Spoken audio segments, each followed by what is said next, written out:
아유, 저는 발표 순서를 잘못한 것 같습니다. 우리 민경찬 교수님 노래도 하시고 음원도 가져오시고 거의 그 목사님 부흥 집회 하시듯이 발표를 하셨는데요. 제가 제가 먼저 할 거를 잘못했습니다. 주최 측에서 저를 그 다음으로 해 주셔서 일단 저는 이렇게 이 으친한 기념사업회에서 기획한 의도가 무엇일까 이렇게 고민하면서 사실은 1919년 대동단 요 제목이 굉장히 긴데요. 저 사건이 우리 역사에서 어떤 의미를 가지는 것인가 이런 걸 좀 이론 보시기에 따라서는 이제 이론적인 검증 위주로 논문을 써 왔기 때문에 좀 어떻게 할까요? 강의하듯이 해야 될지 어떻게 해야 될지 앞에 민 교수님 발표하시는 거 보고 제가 이거 큰일 났구나 하는 생각이 들었습니다. 근데 제가 이제 오늘 이 자리에 오게 된 것은 사실 좀 앞에 발표 전에 좀 사적인 말씀을 드리자면 제가 아까 여러분들이 말씀하실 때 김재식 가문이신가요? 뭐 국내부 특징관 이런 얘기를 많이 하셔서 사실은 국내부라는 단어, 국내부라는 주제를 우리 학계에 맨 처음 사용한 사람이 저일지도 모릅니다. 그러니까 제가 1989년에 서울대 제가 공부한 서울대 국사학과에서 석사 논문을 쓸 때 서울대 규장각에 이제 국내부 자료가 굉장히 많이 있었거든요. 그래서 저는 이제 황실과 관련 지을 생각은 꿈에도 하지 않고 그 자료를 보니까 굉장히 기존의 학계에서 하지 않던 그 흥미로운 얘기들이 있어서 그걸 가지고 이제 석사 논문을 썼습니다. 근데 그때만 하더라도 저희 서울대 국사학과의 선생님들도 국내부에 대해서 별로 관심도 없으시고 왜 이런 주제를 골랐니? 이제 이렇게 다박을 하시고 그랬습니다.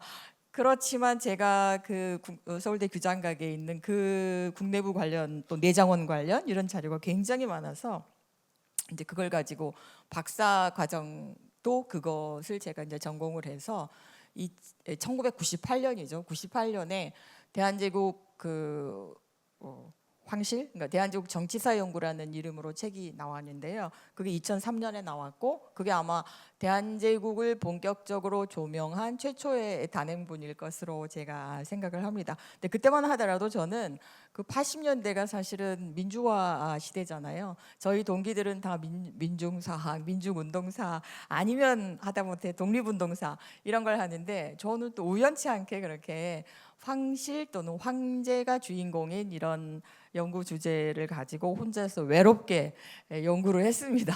그래서 오늘 이 자리까지 이제 오게 됐는데요. 그때만 하더라도 이렇게 의친한 기념사업회 이런 단체가 있고 또 이렇게 많은 청중들이 오셔가지고 또 일반 회원도 있다고 아까 점심 때 제가 들었습니다. 그래서 이런 의친왕 관련 또는 뭐 이런 황실 관련 얘기를 이렇게 공개적으로 일반 청중들을 상대로 강연을 하게 될 날이 올 거라고는 전혀 생각하지 못했고요. 제가 박사 논문 쓸 때도 아까 석사 때도 마찬가지고 그로부터 한 10여 년 지나서 박사 논문을 쓸 때도 또 선생님들께서 뭐라고 말씀하셨냐면 심사위원 그 선생님들 중에서 우리 이태진 선생님 제외하고요. 다른 선생님들은 뭐 황실을 복원하자는 얘기야? 이렇게 타박을 하셔가지고 제가 이제 그런 얘기는 아니고요. 저는 이 왕조 시대에서 어떻게 근대 국가로 넘어가는지 저희가 지금 민주공화정 시대에 살고 있지 않습니까? 그런데 그런 과정이 서구의 여러 근대 국민 국가가 만들어져 가는 과정하고 비교했을 때 우리는 어떤 특별한 점이 있고 또 우리는 왜 대한제국이 13년 만에 망해서 일제강점기가 되었나 그런 부분에서 기존에는 이제 개화파나 독립협회 위주로 연구를 많이 하셨지만 저는 새롭게 원래 권력을 잡고 있던 왕조 그리고 대한제국의 황제정이 어떤 식으로 진행이 되었기에 결국은 통감부를 거쳐서 일제강점이 되었고 또 그리고 독립운동을 거쳐서 현재의 대한민국으로 가게 되었나 그러니까 대한제국 13년만 존속했던 대한제국이 현재 우리가 살고 있는 민주공화정 대한민국의 어떤 역사적 유산을 남긴 것인가, 이런 차원에서 이 황제적 연구를 하는 것입니다. 이렇게 얘기를 했고요. 또 우리 심사위원장은 오늘 같이 오신 이태진 선생님께서 하셨는데요. 굉장히 적극적으로 관심을 가져주시고 이렇게 변호를 해주셨어요. 그래서 그 이후에 저희 선생님도 저도 뭐 계속 대한제국 연구를 해서 오늘 이 자리까지 오게 되었다라는, 아까 학계에서 관심이 없었다라고 여러분들이 앞서 축사 얘기할 때 말씀하셨는데, 그러니까 제가 석사 논문 쓰고 박사 논문 쓴 지 20년도 더 지나고 30년 아니 훨씬 더 지났잖아요.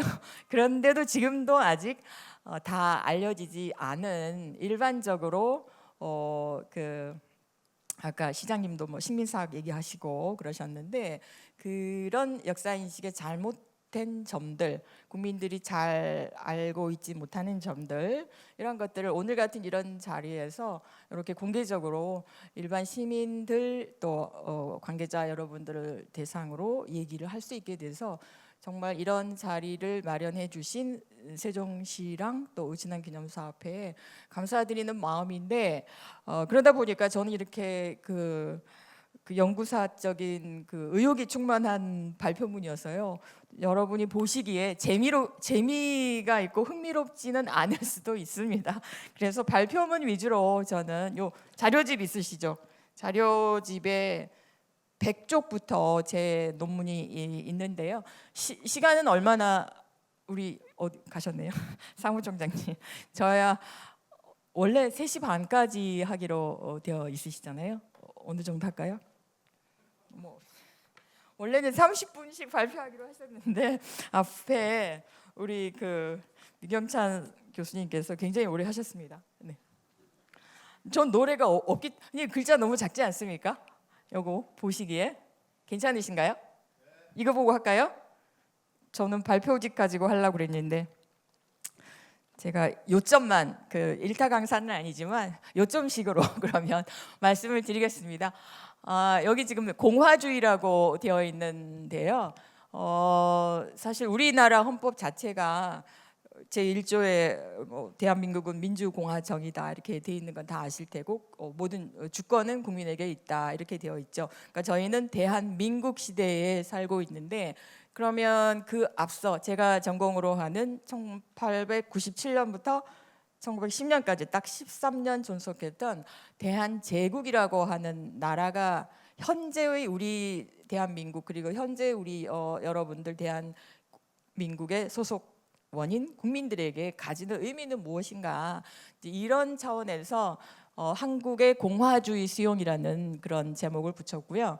그 앞서 의천안 기념사업회에서 대동단 사건에 대해서 굉장히 의미를 많이 부여하고 계시니까, 그러면 1919년에 11월이거든요. 아까 우리 의친왕께서 이 상해로 망명을 시도했다가 실패한 그 사건이죠. 이미 3.1운동 이후에 상하이에 대한민국 임시정부가 세워졌고, 임시정부에서도 제1조는 저기 맨 첫 줄에 보이시듯이 대한민국 임시헌장 4월 11일 날 발표된 그 임시헌장도 제1조가 대한민국은 민주공화제로 함 이렇게 되어 있습니다.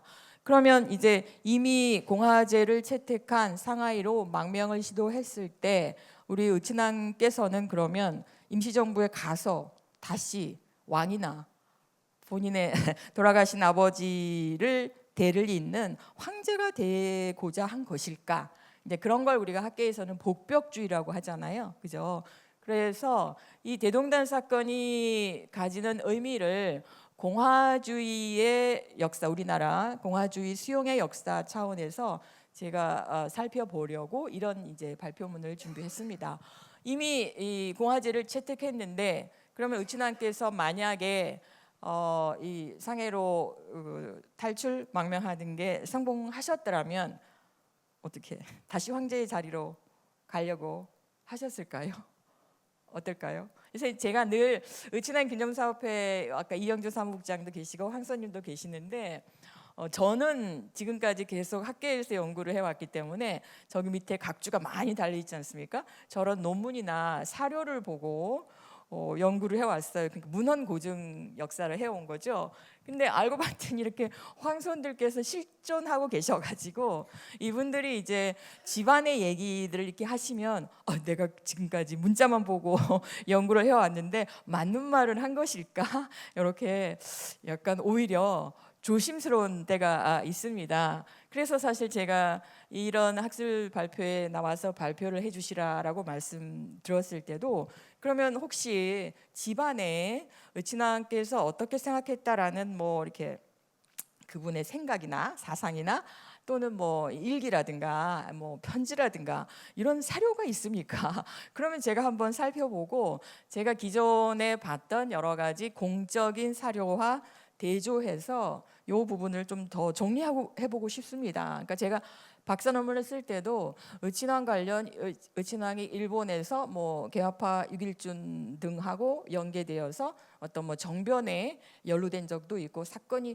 좀 많이 나옵니다. 그리고 일본 측에서 의친왕의 동향을 감시한 결과로 남긴 첩보 자료들이 꽤 있어요. 근데 그런 걸 저는 이제 문자로만 봤는데 실존하는 의친왕의 후손들이 계시니까 그러면 혹시 그 집안에서만 내려오는 그런 사료들이 있으면 저희들이 이런 연구를 할 때 훨씬 더 이렇게 그 맞춰가면서 할 수 있겠다라고 말씀드렸는데 아직은 이제 지금 초기 단계잖아요. 기념사업회 시작하신 게 몇 년 안 되셨기 때문에 앞으로 오늘 아까 협약식도 하셨으니까 이런 자리를 계기로 해서 그런 의친왕 기념 사업의 학술적 근거죠. 학술적 근거를 보강하는 연구 사업을 좀 이렇게 한 편에서 기획해서 하시면 저 같은 사람은 충분히 이제 그 참여해서 도와드릴 의향이 있다. 이런 말씀과 함께 이런 주제를 왜 택했는지를 제가 아까 복벽주의 때문에 가신 걸까? 아니면 이미 대한민국으로 공화정으로 넘어가고 있기 때문에 거기 가서도 만약에 상해 임시정부에 합류를 하셨다면 기존의 원래의 뭐 대한민국으로 돌아가자가 아니라 본인도 대동단 선언서의 첫 번째 이름을 올렸을 때의 생각도 그러니까 새로 탄생한 민국의 한 구성원이 되고자 하는 그런 사상이 이념이 생각이 철학이 있었던 것일까? 저는 이제 그런 부분이 궁금해서 그렇게 한다면 제가 연구를 시작했을 때부터 처음부터 관심이 있었던 어떻게 왕조 체제가 현재의 대한민국 공화정 체제로 넘어오는가를 좀 이렇게 자연스럽게 연결시킬 수 있는 고리의 하나로 의친왕을 이렇게 위치 지을 수 있기 때문에 그런 연구가 필요하지 않을까. 그래서 저기 보시면 이 2번, 3번에 입헌군주 황제정, 입헌군주정, 공화정 이런 식의 전환 체계가 의친왕 대동단 사건에서 좀 발견되나? 이제 이런 생각을 가지고 이런 발표문을 준비를 했습니다. 그래서 뭐 관심이 좀 있으신가요? 어떤가요?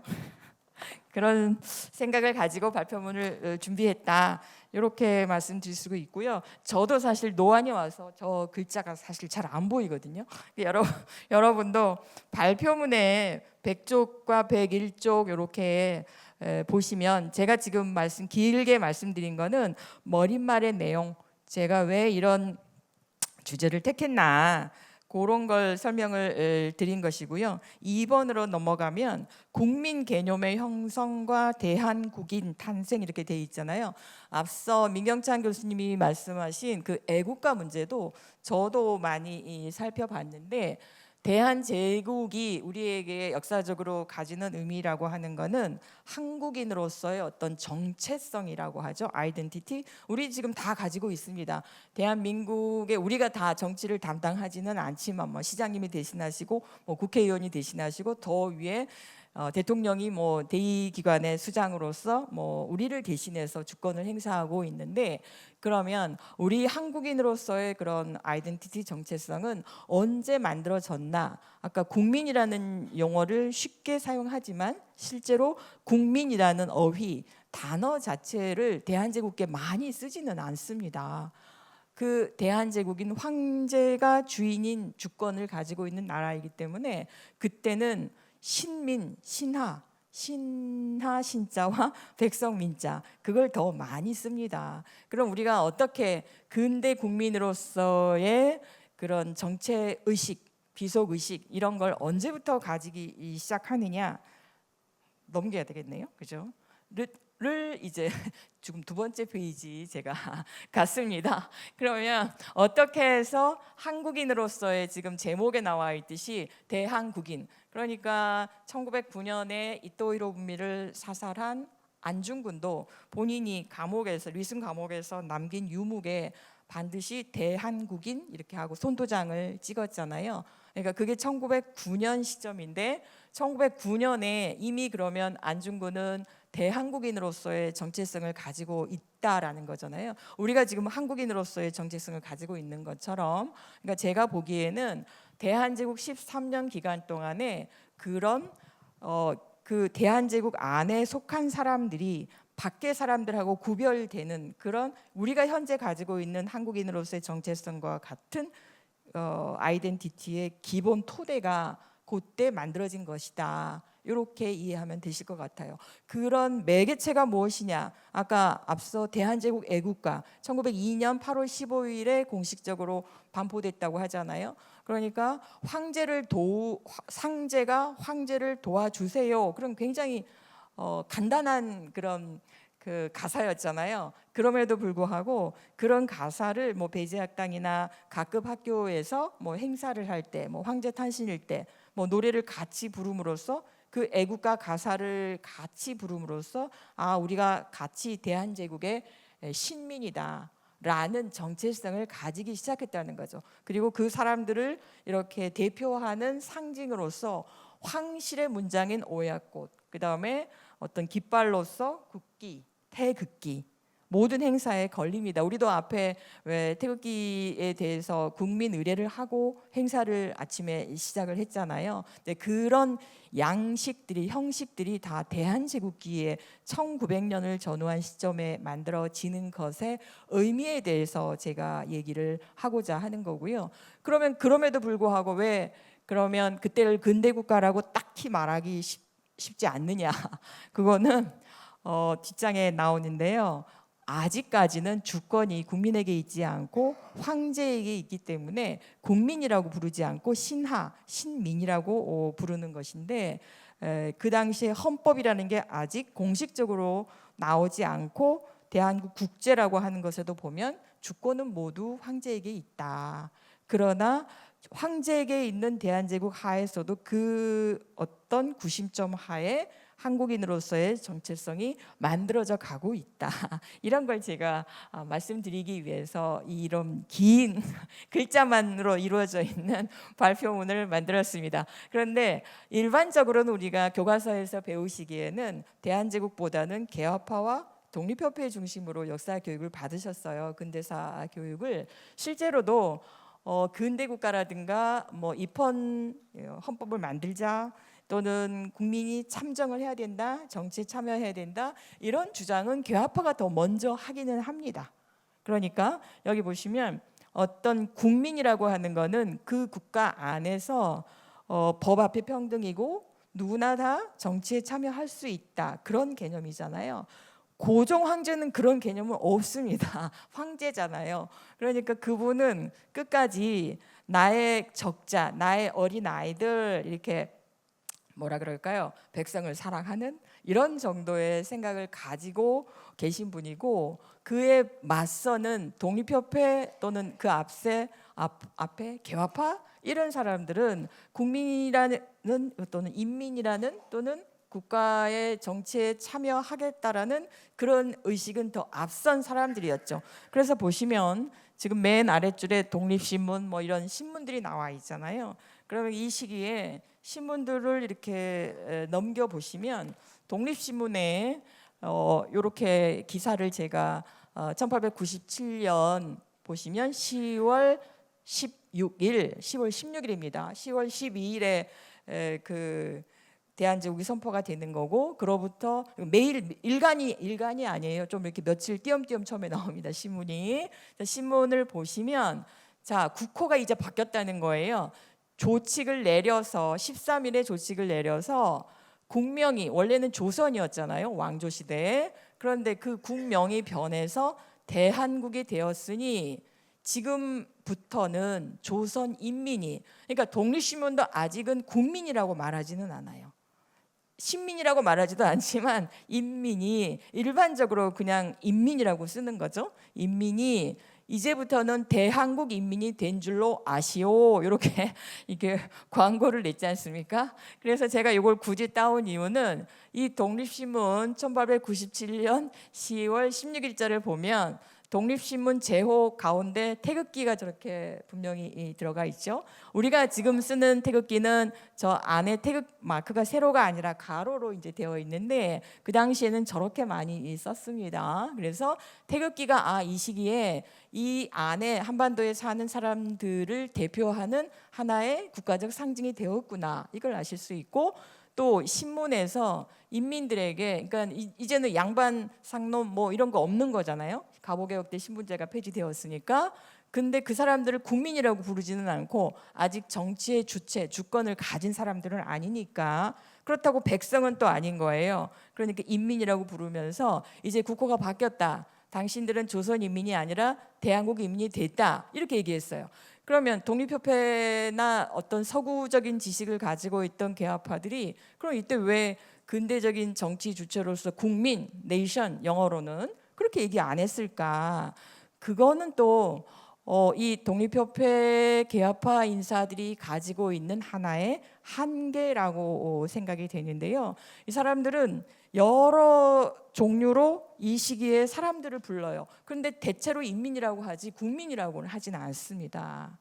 앞서 뭐 한성순보나 갑신정변이나 이런 단계에서도 개화파들은요, 정치에 참여를 일반인도 해야 된다라는 것까지는 인식을 해요.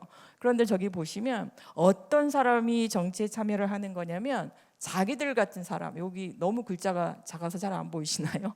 계명식리한민, 그러니까 계명된 사람, 자기들 같은 개화파 지식인, 이치를 아는 사람, 이런 사람들이 정치에 참여해서 군주랑 같이 자기들이, 그러니까 지금과 같은 민주공화정은 아닌 거죠. 우리는 지금 다 보통 선거권을 가지고 있어서 누구나 다 대통령 선거에 나갈 수도 있고 되지는 않지만 또 우리가 다 한 표를 행사하잖아요. 그게 민주공화정이라면 이 개화파 독립협회 단계 사람들은 자기들 같은 뭔가 지식이 있는 사람까지는 정치에 참여할 수 있다.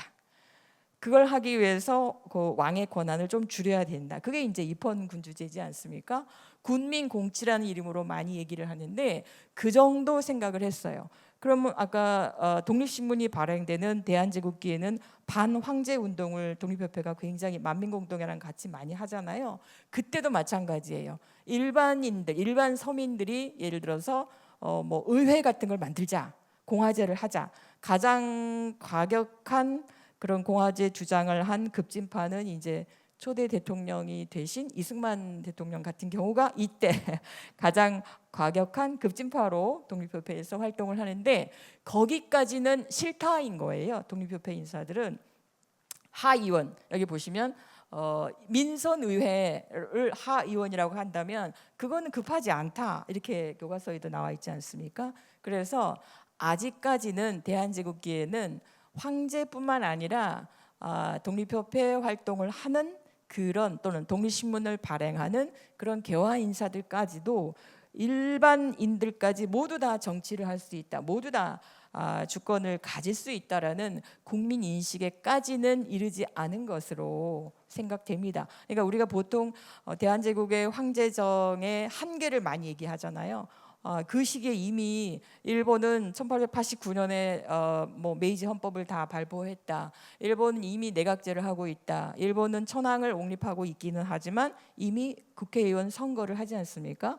그렇게 의회 선거를 해서 우리보다 한 20년 이상 앞서 나가는데 왜 대한제국기에는 왕조를 탈피해서 근대 주권 국가를 지향한다고 하면서도 여전히 내부적으로, 그러니까 대외적으로는 국제조약에도 가입을 하고 국제회의에도 가고 주권 국가, 서버렌티 주권이잖아요. 근대적인 그런 개념을 인식하고 있는 독립국을 지향하면서도 대내적으로는 국민들한테는 왜 주권을 안 주느냐? 그게 이제 대한제국에 대한 가장 황제정에 대한 비판과 한계 지적이잖아요.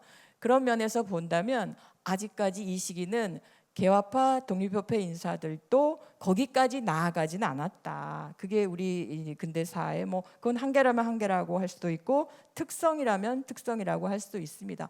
그러니까 제가 왜 이런 부분에 저는 이제 정치사 전공이거든요. 관심을 가지냐면 지금도 왜 대통령 뽑아놓고 나면은 선거 딱 끝나면은 뭐 처음에 인기 좋다가 점점 이렇게 인기가 떨어지시고 보통 대통령이 제왕적 대통령제 이렇게 얘기를 하잖아요. 민주공화정인데 제왕적이 붙으면 아닌 거죠.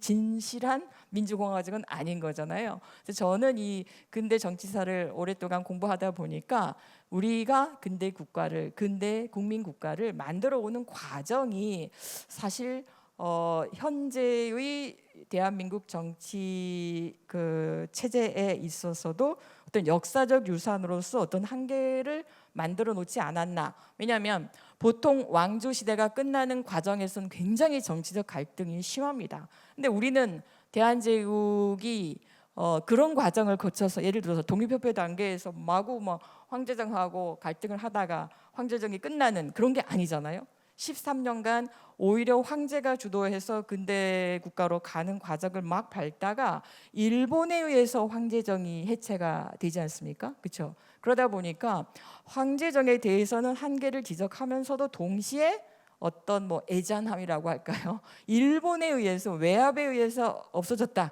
완전히 인적으로 우리 이제 황손들은 다 계시니까 인적으로 해체됐다고 하면 좀 안 좋아하실 것 같고요. 재산은 다 일본 측에서 1908년이면 거의 다 국내부 재산을 국유화합니다. 그러니까 제가 여기 와서 깜짝 놀란 게 북왕면에 금광이 있었고 국내부 특징관 김재식 그런 가문이 있었고 제가 석사 논문 때 엄청 많이 자료를 봤는데 그게 다 1908년이면 광산이건 뭐건 다 통관부 시기에 국유화가 되는데 또 재산이 남아 있었다고 하니까 그건 또 뭘까? 제가 이제 문서로서만 연구를 했기 때문에 역시 향토 역사학자들이 저보다 문자로만 보는 사람보다 살아있는 역사를 알고 계신가 보다. 협업 연구를 해야 되겠다. 이런 생각을 아까 점심 먹으면서 했는데요. 그렇게 마지막이 황제정이 뭐 입헌군주제로 넘어갔다가 공화정으로 가는 그런 과정도 아니고 또는 내부적으로 뭐 황제정과 독립협회 세력이 치열하게 갈등하다가 거기에서 끝나는 것도 아니고 갑자기 이 일본에 의해서 완전히 해체되기 때문에 저희는 그 공화정으로 넘어가는 과정이 다른 나라, 다른 서구의 근대 국민국가의 형성 과정하고 비교했을 때 굉장히 특성이 있다. 이제 이런 것이 저의 이제 연구 테마가 되겠습니다. 그래서 이 시기의 독립협회 대한제국 시기는 그런 부분들이 굉장히 서로 혼재되어 있는 시기입니다. 그래서 황제정도 한계가 있고 그리고 독립협회 세력들의 정치적 인식에도 한계는 있다. 근데 그 한계를 우리가 다 안고 현재의 대한민국에 와 있다. 그런 내용이고 요거는 이제 뭐 너무 길기 때문에 여러분이 읽어보시면 개화파가 어떤 생각을 가지고 있었나. 그럼 그 사람들은 왜 자기들과 같은 지식인들만 정치에 참여할 수 있고 일반 서민들은 안 된다고 하느냐. 그거는요. 아직은 민도가 낮다고 생각하는 거죠. 여기 보시면 교육이 선행되어야 한다. 그러니까 주권을 담당하기에는 아직 우리나라의 일반 사람들이 인민들이 독립협회 시각이에요. 정치적으로 미성숙하기 때문에 이 사람들은 교육을 다 시켜가지고 이치를 알게 한 다음에, 지금은 그렇지 않잖아요. 지금은 민주공화정 시대인데 당신의 민도가 낮으니까 선거하지 마세요, 그럴 수는 없는 거죠. 그런데 독립협회 단계의 사람들은 아직까지는 이제 그런 생각을 가지고 있었기 때문에 황제정은, 고종 황제는 옛날 조선 왕조 시대의 왕이 지금 다시 황제가 된 거잖아요. 그러니까 왕조 시대의 어떤 그 적자, 나의 어린아이, 나의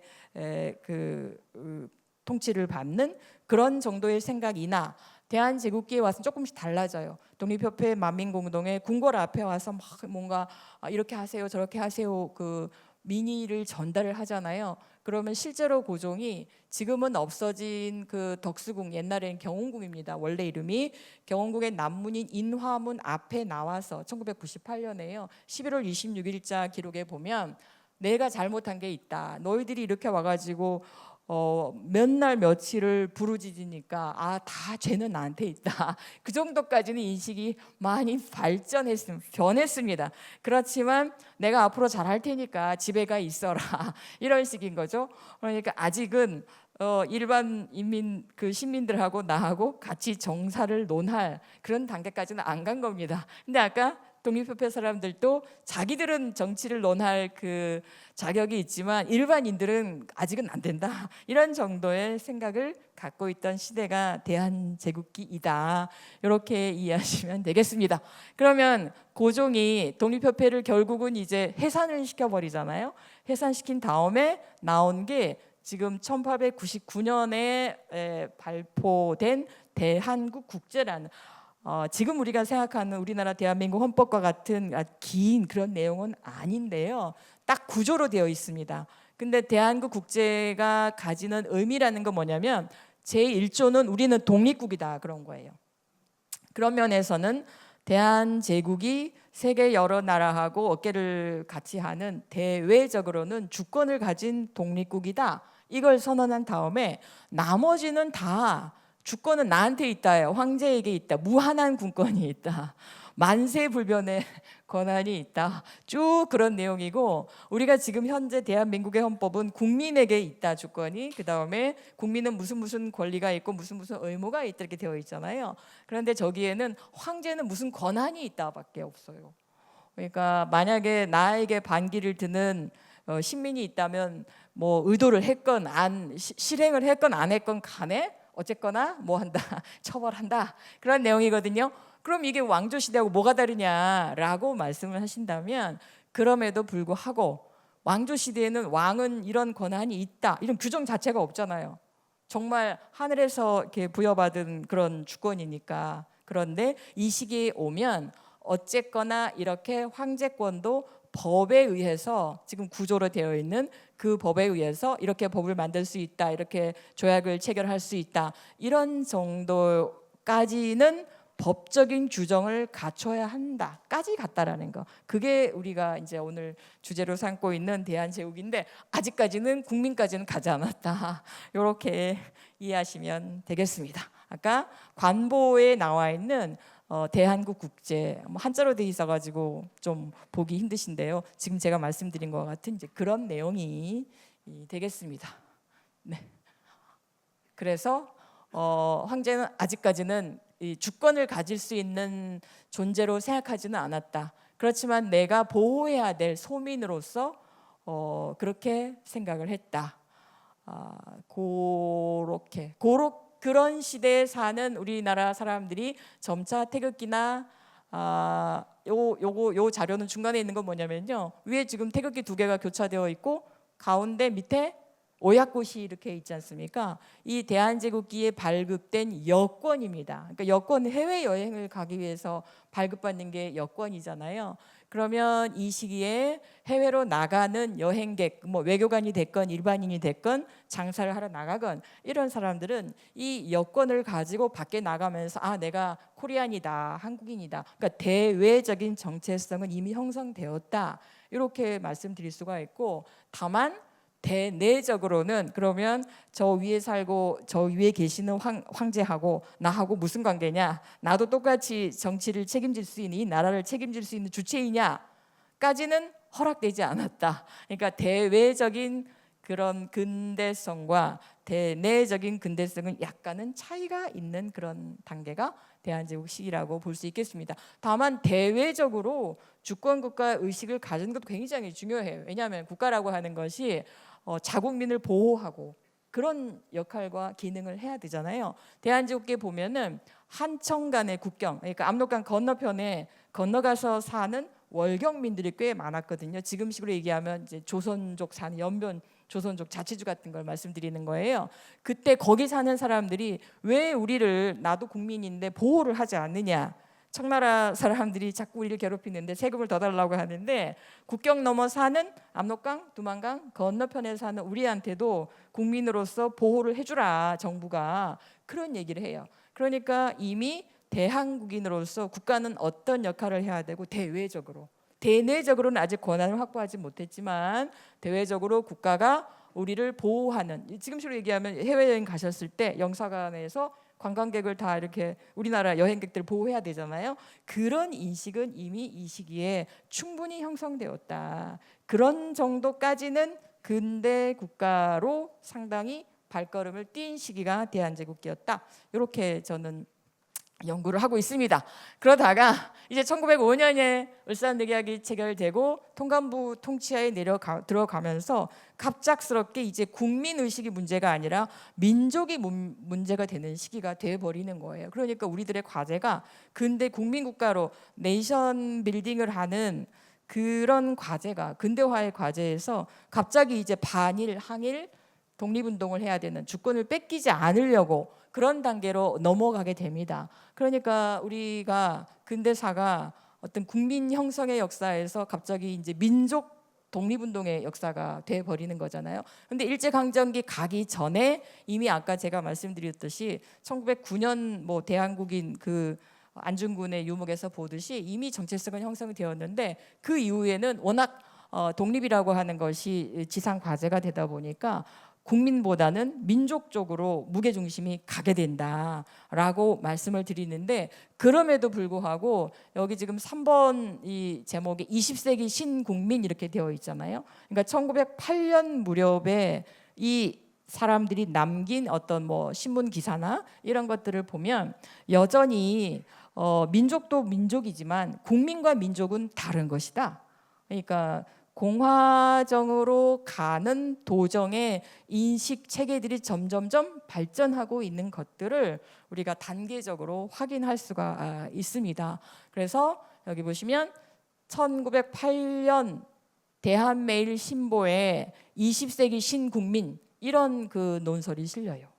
그러니까 아직 국망 전입니다. 국망 전이고 이미 통감부가 들어와서 이토히로 부미가 이렇게 통치를 하고 있고 그럼에도 불구하고 우리가 이제 황제정 다음에는 어디로 갈 것이냐. 근데 국민국가로 가는 누구나 다 정치에 참여할 수 있는 우리가 20세기 신국민으로 다시 태어나야 된다. 그리고 새로운 국가체제는 공화정으로 가야 된다. 이런 인식을 적어도 이 신문 기사를 쓰거나 본 사람들은 그런 독립협회보다는 더 나아간 거죠. 그런 생각에까지 이르렀기 때문에 아까 3.1운동 이후에 상해 임시정부를 만들 때 민주공화제로 함 이런 공화정 의식이 헌법 역할을 한 임시헌장에 공화정이라고 하는 정체를 수용할 수 있지 않았을까. 그래서 저는 그 20세기 신국민이라고 하는 요 논설이 대한매일신보에 실린 1908년은 굉장히 중요한 시기이다. 바로 민족으로 넘어간 게 아니라 그 이전에 이미 근대 국민 의식은 만들어지고 있었다. 그러니까 이제 국제보상운동 같은 거 국가의 채무를 우리 국민이 담당하겠다 이런 인식을 가지게 되는 것이고 상해 임시정부에서 독립운동가들이 갑작스럽게 3.1 만세 운동이 있었기 때문에 갑자기 국민을 호명하고 민주공화정으로 그때 막 넘어간 게 아니라 이미 대한제국기에 대외적인 주권의식 그리고 대내적으로도 1908년쯤 되면 저런 근대 국민의식이 근대 국가의 구성원으로서 내가 책임을 질 수 있다, 진다라는 그런 인식이 만들어진 게 아닐까 라고 생각하고요. 여기 보시면 국민이라 함은 민족과는 다르다. 지금 저그 고 한자로 쓰여진 고걸 한번 읽어보시면 요 1908년 사람들이 어떤 인식을 가지고 있었는지 이해가 되실 것 같고요. 그래서 이런 단계가 있어서 결국은 상해 임시정부의 민주공화정, 그리고 그 정신이 현재의 대한민국의 헌법 민주공화국 이렇게 넘어온다. 이렇게 이해하시면 될 것 같고, 그러면 제가 앞서 대동단 사건이 어떤 의미인지 모두에 말씀을 드렸잖아요. 이런 정치사적 맥락에서 본다면 이게 실패했기 때문에 상해까지 가지 않으셨으니까 어떻게 됐을지 모르죠. 그렇지만 제가 추정을 해 본다면 이 대동단 선언서에 이름을 올리셨고, 그 다음에 국경을 넘어서 안동까지, 중국의 안동까지 가셨고, 거기에서 이제 다시 국내로 돌아오시기는 하셨지만, 이 의친왕께서 만약에 상해 임시정부에 합류를 하셨다면 과거의 황제정으로 돌아가자, 뭐 보편주의 그쪽은 아니었지 않을까, 저는 이렇게 추정을 합니다. 그런데 제가 말씀드렸듯이 현재 저는 이제 공식적인 사료를 보고 연구를 하는 사람이, 물론 공식적인 사료도 고종실록이나 순종실록 굉장히 일제 시기에 그 오다쇼고라고 하는 경성제대 교수를 지낸 식민사학의 대가가 편찬한 거는 잘 알려져 있지 않은데요. 실록을 이제 이태진 선생님이랑 저랑 이게 다시 편찬하는 고종실록을 식민사학의 정수와 같은 책이 고종실록, 순종실록이기 때문에 27년부터 순종이 돌아가신 다음부터 이황직에서 편찬하기 시작했지만 실제로 편찬자는 일본 사람인 것이잖아요. 그래서 역사 왜곡이 굉장히 많기 때문에 이런 사료들을 다 모아서 정말 근대 정사 고종실록, 순종실록 편찬하는 사업을 이제 출범해서 시작한 단계입니다. 근데 그게 그런 과정이 앞으로 뭐 10년 대장정으로 시작을 하는데요.